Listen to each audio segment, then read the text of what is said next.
Welcome, Dad Space listener. How are you? I hope you're good. Today I have with me a special guest. Joan Van De Griek is on. She is a CPA, aka Smarty Pants, with everything to do with money. Joan is coming on to talk about something a little different, though. Her relationship and the things going on in her home with her husband, who was serving as a police officer, injured on the job, and the challenges they face as a family and what she's had to do to basically be mom and dad with their two small children. So joining us, a little different episode, but I hope you enjoy it and I hope you can find it in your heart to reach out to Joan and to give her some encouragement from everyone here at Dad Space. Joan, thank you for sharing your story. Here we go. Okay, Dad Space listeners, so glad that you guys are with us today. Joan is with me today. Joan and I have been chatting for a little bit, and Joan has an interesting story with her and her husband and some things that they've been living through in life. We'll get into that, but welcome, Joan. How are you? I'm good. Thanks for having me here today. I'm glad we can Excellent. hear a little bit. Yeah, where are you in the world? Where are you? Yeah, so I'm just outside of Denver, Colorado. As a bird flies about 10 miles north of DIA, our international airport out here in farm country. Beautiful. Awesome. You live there most of your life? No, actually. Okay. Yeah, I actually came from Long Island in New York. Grew up outside of New York City for a half hour my whole childhood and through college. And then shortly after we were married, we decided to relocate to Denver for my husband's job.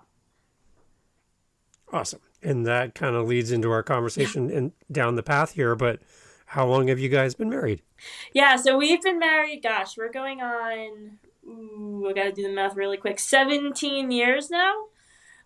Nice. Yeah, we moved out here about 6 months after we got married. Beautiful. Excellent. What's so beautiful about Denver, Colorado?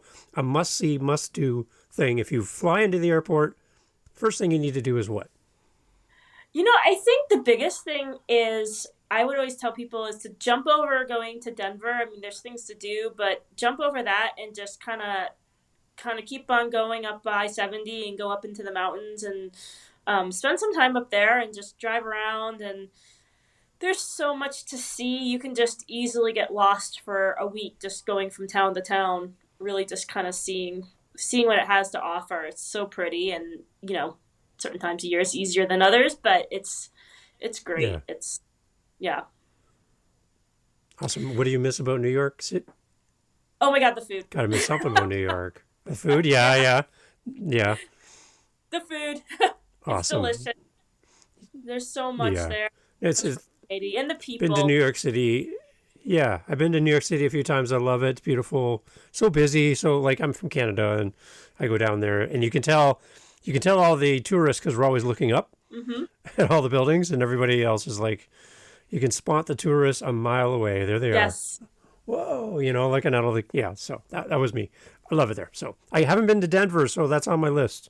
It's on my list for sure. Definitely. I mean, it's just such a friendly, welcoming city. It's just, it's so much easier than New York.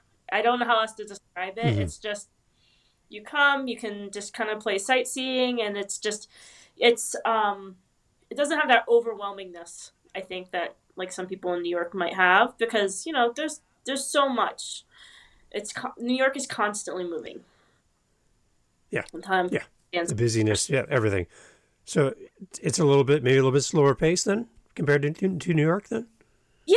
I mean, yes and no, not as slow as I thought it would be, but like, it's just, people make time to kind of just appreciate like what they enjoy doing outdoors. It's such an outdoorsy city that they will carve their time and plan their day around it out here, which is really different from New York. New York, you kind of plan your day around traffic, to be honest. Yeah. Okay, so the story that we were talking about and sharing about pertains to your husband, and he was serving his community, and which I love talking to first responding families and all that. I just have a lot a lot of appreciation and admiration. I have people in my family and extended family that have served and are serving. So I really, I grew up in a world where you respected and honored the people that served you in this way as first responders. So can you share a little bit about your husband's journey with his career and kind of a little bit of a backstory about what he loved so much about what he was doing? And we'll kind of get to what's happened since. Yeah, definitely. So he kind of grew up just wanting to be a first responder. He was everything from a volunteer junior firefighter, lifeguard, paramedic in New York, and he was a paid paramedic in New York City. And then when we got married, he really always wanted to become a police officer. And Colorado, we had a lot of friends out here. They were hiring, whereas New York is very much kind of had to have been born to a police family, which he wasn't, which made it a little bit more unusual maybe for him. And so Colorado was just one of those departments that we could get into. We already kind of knew people here, so it wouldn't be maybe as dramatic of a move. And so in 2006, we actually moved out here. We bought the house sight unseen.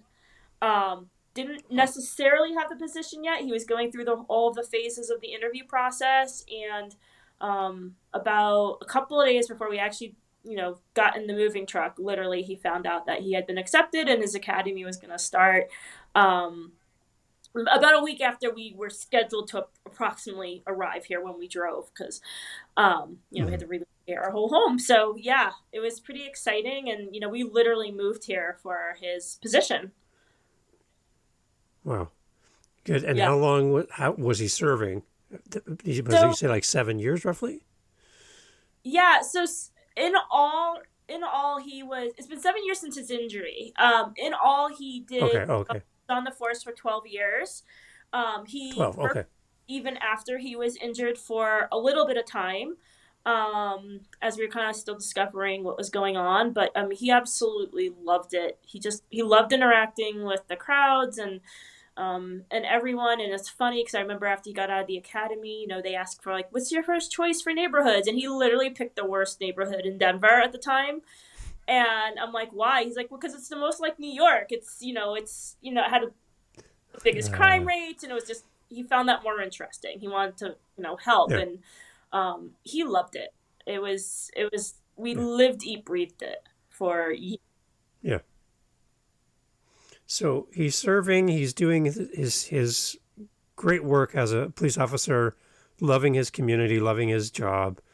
You guys are new in the community. You're building your family, building your home, connecting with your community, and then something happens at work Yeah. which changes everything, and that's kind of where we're heading today.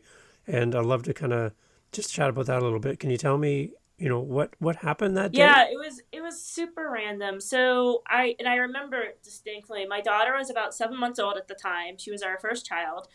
And I got a call from his supervisor that he had been hurt at work. He had been in an accident. Um, Completely random type of accident. He got kicked in the head by a carriage horse down on the 16th Street Mall. Um, by Clydesdale. Kicked in the head. They took him to the hospital. They were checking him out at the time. They didn't do any imaging, even though he got struck in the head. They just, were cleaning him up, putting some staples in his head, and more to come. They were with him at the time, and they were just trying to figure out, what the extent of all the injuries were. They thought it was essentially just a laceration. And so my daughter and I, we were at a friend's house, brought her home. They drove him home. And we were thinking, okay, he has a headache. Not surprising. He got kicked in the head by a carriage horse, and it was kind of like, okay, go do some R&R, some rest, and he was on something what we call out here light duty, which is basically, you have an open head wound, you can't be out on the street, open laceration. So they assigned you to the desk, and the idea is just kind of like rest, but you don't have to like use your PTO or anything like that, time Yeah. off, until you're healed up and cleared by the doctors. And so that happened after about a week. They were able to take the staples out, and still having headaches, which didn't seem so odd at the time.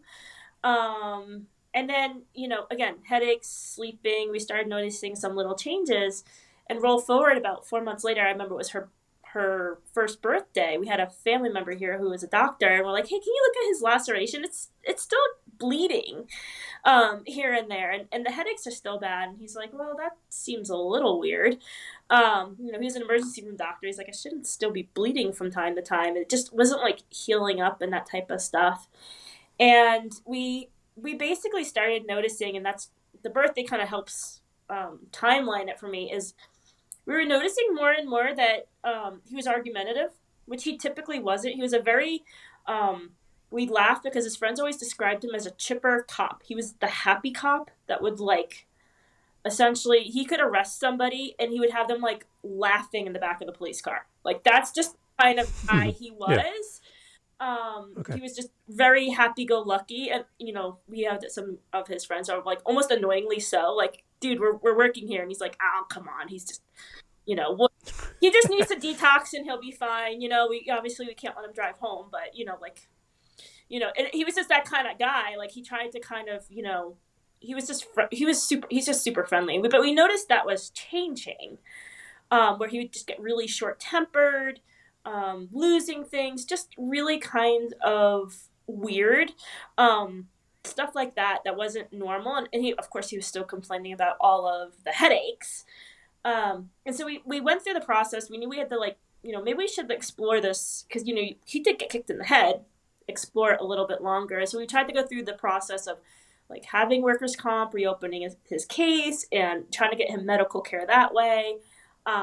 They quickly started denying it, saying he just needed to drink more water and get more rest. And we're like, well, that's the problem, is he's not sleeping because he's got this constant headache. And that ensued. Finally, after a few months, we had to get an attorney to try to do that. Workers' comp still wouldn't do any of that thing to help him, and we ended up going through our private health care. And that's essentially almost a full year after is when he actually got his first brain imaging done. We did his first MRI. Wow. Very apparent that he had some kind of injury on the imaging, and of course they start escalating it. His general practitioner was the one that ordered it. They're saying, okay, you need to go to neuro.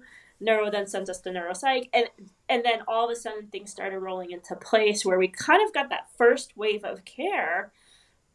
But it's only as good as the neurologist you're working with. And we've kind of learned over the years, not every neurologist is experienced in traumatic brain injuries. And that in itself becomes a challenge because you have to you learn to grill them on how many do you have and like how many traumatic brain injury cases do you see and things like that, because they really kind of have subspecialties themselves. And in the meantime, he was still working. He still had the headaches. He wasn't sleeping. He was trying. We ended up sending him to speech therapy to try to do some, help a little bit with the memory loss. And from the day he got hurt, he was able to kind of get through work for the next couple of years until there was eventually an incident at work. And with the memory loss, he couldn't recall what happened. See, the whole time the work had been claiming he wasn't hurt and denying it. And so when the actual time came to where he had to recount something that he had witnessed as an officer, he fell apart. He fell apart during the interrogation, pulling up, literally right then and there during the interrogation, they were pulling up his records because they're like, well, you never were hurt. And of course, he's like, no, I had a brain injury. And they're like, you sound like you're drunk. He had an attorney with him at the time. No, he's very much not drunk. He very much has a brain injury. This is well documented. We've been going through the workers' comp. In fact, I think by then we were on the path to knowing we were going to go for a hearing and a trial with workers' comp. And it just all fell apart. During those first couple of years, I was home with my daughter. I was a CFO of a hospital health system. Ran a multi-million-dollar health laboratory, very much all in. And then, I wanted to take off for my daughter. And so I had a seasonal accounting practice and, I just worked for the funny money and, where it was convenient. And suddenly it all just exploded. Like, we didn't know if he was going to have work. We didn't know if he was going to be employed. He had to go for a fit for duty. There's a whole process by which these officers go through. And my lessons from that is, for anyone, is all the planning in the world isn't enough planning. You can do Yeah. everything right and it's still not enough, because I guess, we always knew he could get hurt. We always figured like a car accident is kind of the typical what happens with the officers. Very, very minute chance of ever being shot. That's kind of a low risk here in Denver, which is another appeal to, at the time, to being an officer here. Things are different now, but, and, I always assumed I could go and work if something ever happened to him. And that was the eye opener, right? So you kind of, during all this, go through your emergency savings, and I couldn't just go to work. I had to help take care of him because he's having memory losses. By then I was pregnant with my second child. He couldn't remember if he fed the baby or gave the baby Tylenol when she was teething. Like, he was having problems interacting with others. It was so kind of just not what I ever planned. Like, we always planned, if he were to get killed on the job, here's what we would do. We never planned for him to get hurt, let alone hurt and unable to care for himself. It was so different. Yeah. And that was kind of now where I try to help other families understand, like, there's another level of planning, and granted, we hope we never need it, but there's another level of planning you need to kind of assume, even if they're not a first responder. We always think that the default would be, well, I can just go back to work. That wasn't necessarily an option for quite some time for us, because we had to kind of reteach him how to do certain skills and how to cope and interact with people. And even to this day, more of my job is to block him from people who I know are going to and maybe aggregate him, is probably a good way of putting it. He basically goes from straight to rage. And so I end up being the kind of the decoy. When I see he's having conversations even with friends, they're like, hey, let's go out for, let's just go out and get a beer or a burger. He's like, well, no, where are you going? What's the restaurant? Is it gonna, because I just know what will set him off. And it's definitely not what you expect by any means.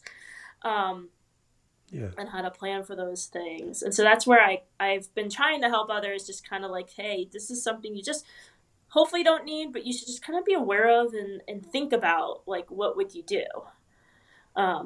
So what kind of support do you have personally for yourself in this? Because this is a big thing to carry. Yeah.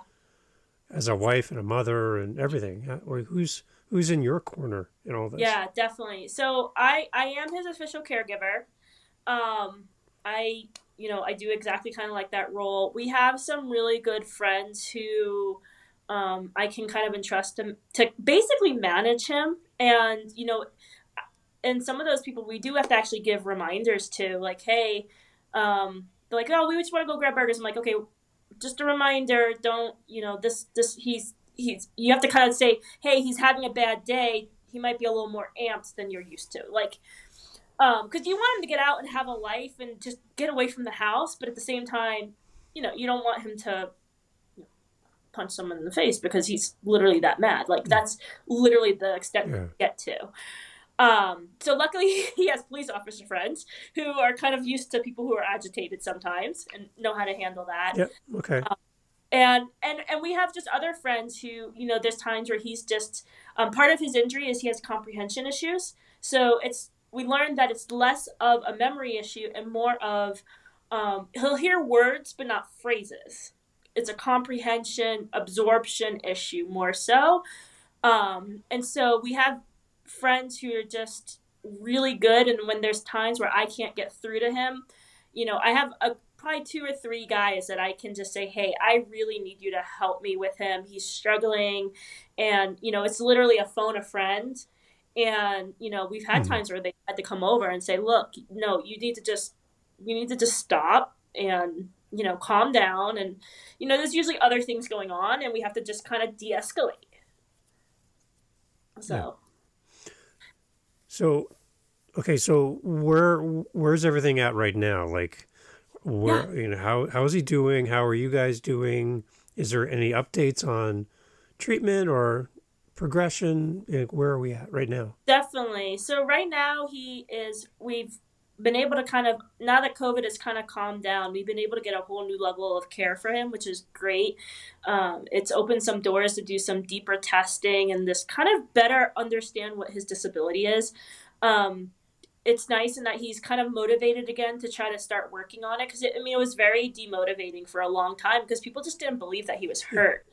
And sometimes just people saying, hey, I can see where you're struggling is huge for him. So he's working with speech pathologists who are essentially teaching him how to remap his mind, and they do a lot of just kind of play work with, okay, in this scenario, what should you say? And not necessarily trying to understand the person talking to them. It's kind of just pre-planned, almost like an elevator pitch of, okay, just you Hmm. need to explain to them what's going on. Because he looks fine, right? He's walking, he's talking, he looks totally fine. But if you get him Yeah. agitated, there's just this kind of complete emotional reaction because that's part of his injury, where that little, I always like to say, that little Martian from Fred Flintstone, he's not there anymore. Like, it's just full throttle, no filters in any way, shape, or Hmm. form. He's learning how to work through that a lot, which is great to actually have that help. We definitely see that getting that kind of sorted out is leading to other improvements, in that he can recognize it faster now, which is great, whereas before he would just go into complete denial. I'm not mad, would be what he's saying, and then we're like, you are so mad. Like, you are Mm-hmm. beyond Yeah. mad, you are raging.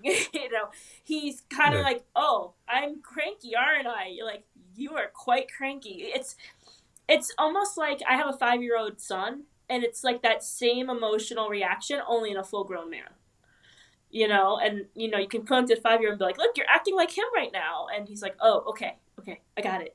Time to bring it Hmm. down." And he'll just a lot of times just say, "I'm gonna go take a nap," and you're like, "That's a Yeah. great idea. Go take a nap." Yeah. um, So the one thing I think before we hit record, we were chatting about, this happened on duty, yep. and as a police officer, you would think that there'd be this amazing community. There is a great community, but an amazing support community. The people would be there. They'd have your back.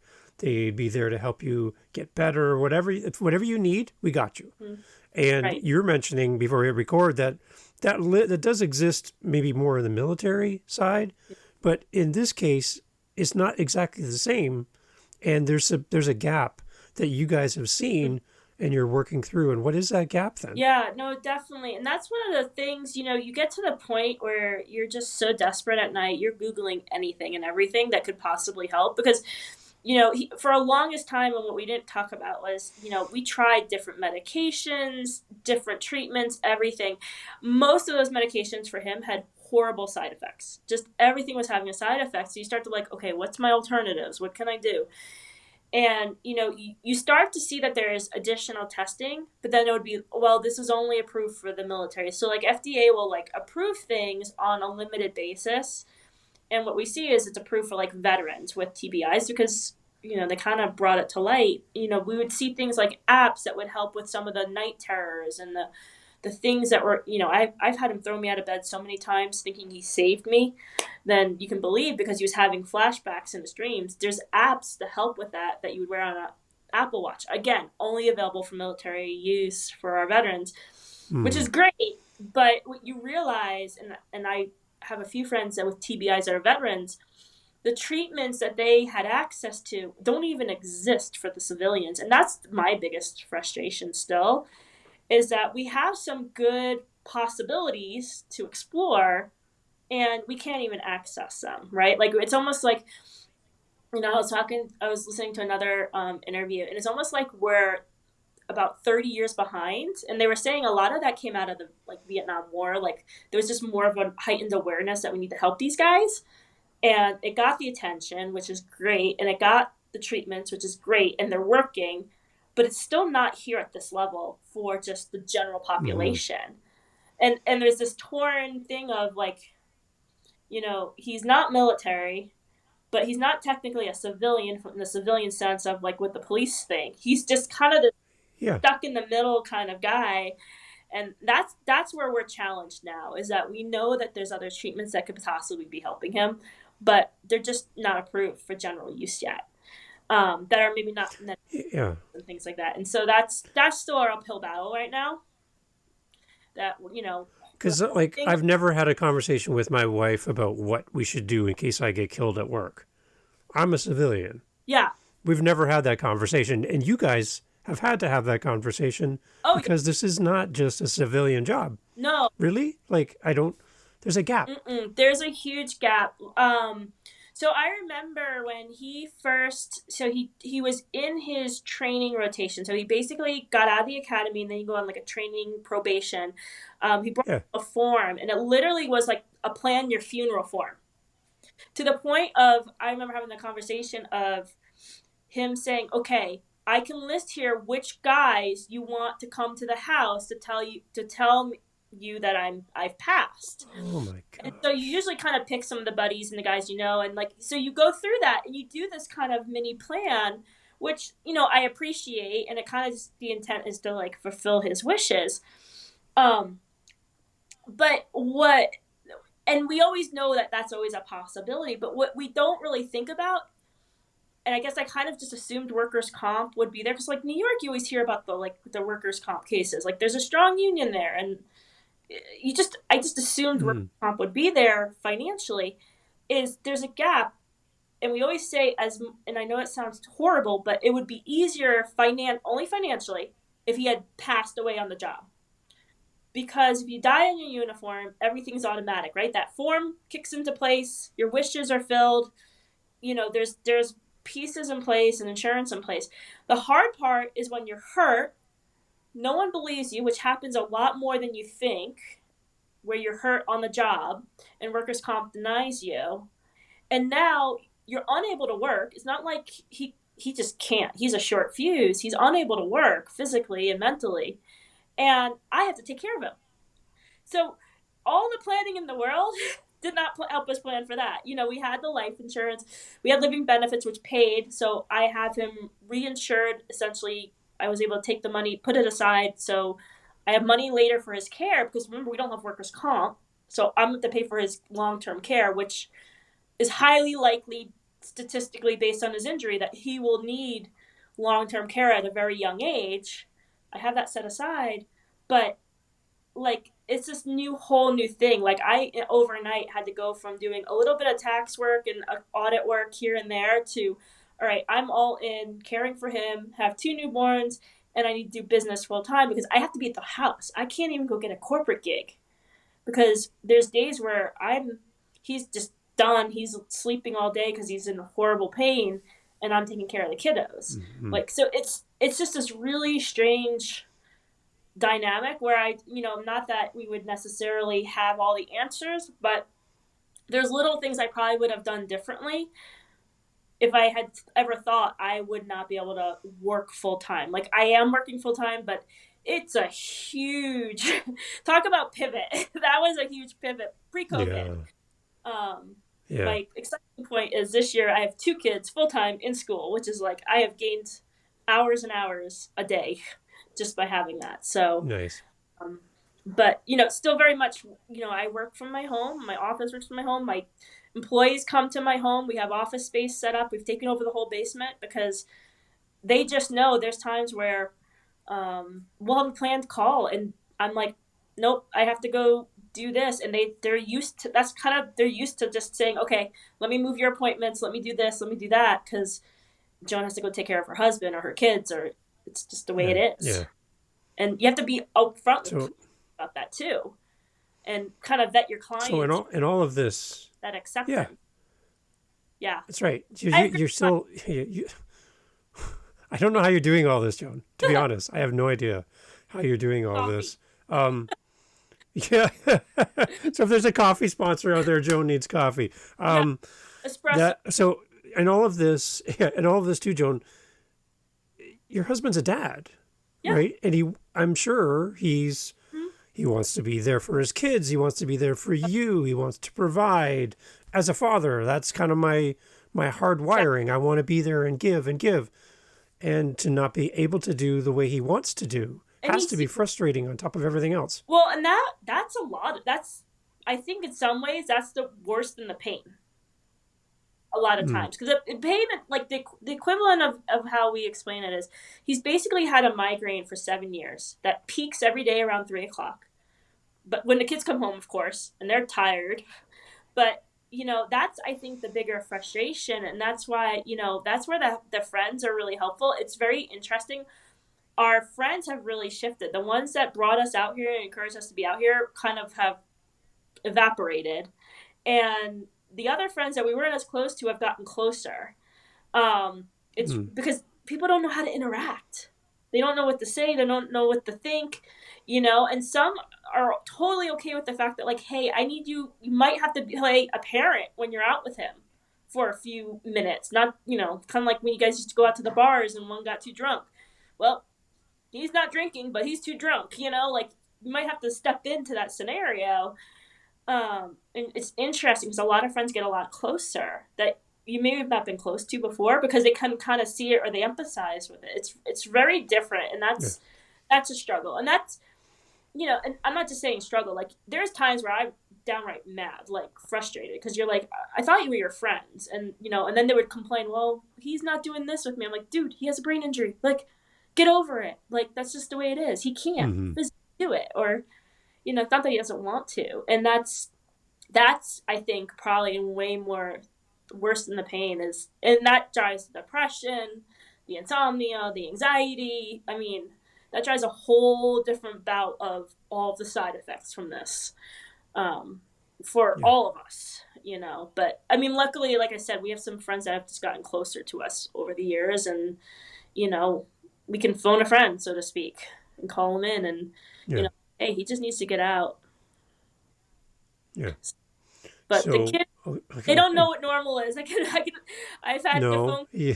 goes, hey, my kid says, the teachers called the nurse. She's like, your child says her head is just killing her, and like just going on, and like literally almost the words that she used were verbatim what my husband will say when he's having a flare up, and I'm like, she's in first grade, and I'm like, and like it seemed very exasperated, like, and she's like, this is a lot. I'm like, well, okay, so she's copying her father, and we have to have that conversation. Like, I know you think you have a headache, and you might, but it's not the same kind of headache, honey. At least it Yeah. shouldn't be in first grade a full blown migraine. Yeah. You see that in them, like Yeah. they think that's normal behavior, and then you have to like start to like kind of mold it if you can. Um, but yeah, it definitely has a downstream effect for sure. So, Joan, before we close off, I want if you could pass a message on to your husband, just that I'm so grateful that that we had a chance to talk, but for the service that he's done in his life to help people, I hope that it comes back multiplied many times because he's given so much, right? That I feel as a civilian that someone in his role and what he's done in this world demands respect. So I would like you to share that with him and just thank him for that. And from your perspective, Joan, we're going to close off. What would you say to someone who is living with someone in their home with a TBI? How, from your perspective, what is the one thing that you think caregivers need the most? Well, we need a lot, a lot of patience, even for us, right? Yeah. I think long term, just having to, for one, the person who I'm with is not the person I married by any means. And you have to Mm-hmm. either roll with it or give up. And, I've chosen to roll with it. And you have to just kind of be patient with it all. And, and there's a lot of give there. And, even with my friends, I have great friends that totally get it. And then I have friends that just don't get it. And, I think as a caregiver, you have to just recognize that and just kind of do whoever's going to support you, and, not, just take it for what it is, and understand that there's some people that just, they don't have the capacity to support because they're just not wired that way. And, Mm-hmm. you gotta just let it go. Otherwise, you're gonna go insane. I mean, my husband and I, sometimes people will think it's weird, but we try to laugh at it. Our joke in the house is every day is Groundhog's Day, because he'll sell you a story and come back 5 minutes later and tell you the next story, like all over again. It's the same story. And, Yeah. And then people, some people look at you like you're crazy. You're like, look, if you don't start laughing at some of the funny stuff that comes out of this, you're going to go nuts. So definitely just try to find where there's some humor in it and, not let it get to you. And then lastly, the biggest thing that helped for us was I learned a whole new perspective. And this is what I do. And I go out and I help my other police officer friends, the ones he worked with, and even beyond his department, is understand what did that transition and that lack of support during that transition, the financial leads to the emotional leads to the financial. It's all interrelated. It's just a circle. And, my skill set is accounting. I'm a CPA. That's my skill set. I try to help them understand with insurance, okay, here's how you can maybe plan a little bit better. And that if you came to me with this plan in place before the bad happens, I can guide you through this and I can get you through this. And so let's plan a little bit, hoping we never need it. And together, if it actually does happen, I can tell you, I can get you through it without, I don't want to say the mistakes, but the learning points perhaps of what is and isn't there. Because what we think is there is not, as far as support through work and through union. It's not. I had a great pension board that believed Greg, and they were wonderful, but that's separate from the union, separate from the workers' comp, separate from the Social Security. It's all separate. Mm-hmm. No one talks to anyone. And so if you just do a couple of little changes to how you insure yourself, not just for mortality, then, and that's what I do now, is we can make that work so that you guys can be financially whole. You can focus hopefully on just healing. So to that end, Joan, how do people connect with you? And B, are you taking clients? Can people hire you and give you more income? Because that's another thing I'd love. Maybe they can't relate directly to what we've talked about, but they want to support you and your family, and they want to hire you and pay you. Then how do we do that? And it's very similar, even like not even for just first responders, but I would say anyone who's kind of a tradesman or any of that type of stuff, this is all still applicable, because you're maybe at more risk of having an injury, which is, I have a website, www.fetch, F-E-T-C-H, your wealth.com. And you can also email us at hello@fetchyourwealth.com. And we have a method here by which we can, we start with looking at your taxes, your finances, we untangle that, we look and we start to plan our protection and our strategy, and then we do the long term, which is, how to retire, how to plan for college. We have this signature method that we can take anyone through, and I've used it.